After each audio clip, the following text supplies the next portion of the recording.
படைத்தல், காத்தல், அழித்தல் ஆகிய 3 தொழிலை கொண்ட பிரம்மர், விஷ்ணு, சிவன் ஆகிய மூவரும் தான் இந்த உலகத்தை ஆட்சி செய்து வராங்க என்பது இந்து மக்களோட அதீத நம்பிக்கை.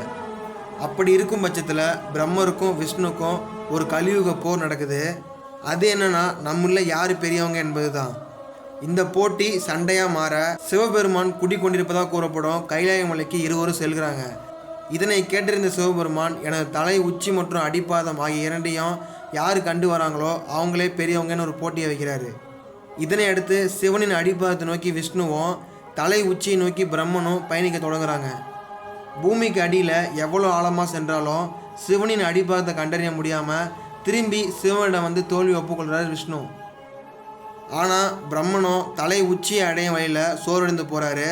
அந்த நேரத்தில் அவர் கண்களுக்கு தாளம்பு ஒன்று தென்படுது. சிவபெருமான் தலை உச்சியிலிருந்து வருவதா தாளம்பு பிரம்மனிடம் கூறுது. இதனை தனக்கு சாதகமாக பயன்படுத்திட்டாரு பிரம்மன். சிவபெருமான் தலை உச்சியை நான் கண்டதா சிவனிடம் வந்து கூறுமாறு தாளம்புவிடம் பிரம்மன் கேட்குறாரு. இதற்கு தாளம்பும் ஒப்புக்கொள்ளுது.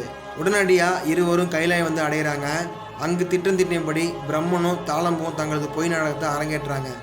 இதனை அறிஞ்ச சிவபெருமான் என்ன பண்ணுறாருன்னா, தாளம்புக்கும் பிரம்மனுக்கும் ஒரு சாபம் விடுறாரு. அது என்னன்னா, தாளம்பு கிட்ட சிவபெருமான் சொல்கிறாரு, நீ என்கிட்ட பொய் கூறியதால் நீ இனிமேல் என்னை பூஜிக்கும் தகுதியை இழந்து விட்டதாக சாபம் விடுறாரு சிவன். அதே போல் பிரம்மன் கிட்ட பிரம்மனை யாரும் வணங்க மாட்டாங்க, பிரம்மருக்கு கோயில் கட்டி வழிபட மாட்டாங்க என்பதை சாபம் விடுறாரு. பிரம்மர் சிவன்கிட்ட மன்னிப்பு கேட்குறாரு. அது மட்டும் இல்லாமல் முதலும் முடிவும் இல்லாத நீங்களே இந்த உலகத்தில் பெரியவர்னு போட்டிருக்கிறாரு. பிரம்மர் சிவன்கிட்ட சொன்ன பொய்யினால் அன்றைய இரவு முழுதும் கண் விழித்து சிவனை வழிபடுறாரு. அதனால தான் இன்றைக்கி மகா சிவராத்திரின்னு சொல்கிறோம். மகா சிவராத்திரி அன்னைக்கு இரவு முழுதும் தூங்காமல் சிவனை வழிபட்டு வந்தால் உங்கள் பாவங்கள் எல்லாம் மன்னிச்சு உங்களுக்கு ஒரு புது வாழ்வு கொடுக்குறாங்க என்பது தான் இந்த புராணம் கூறுது.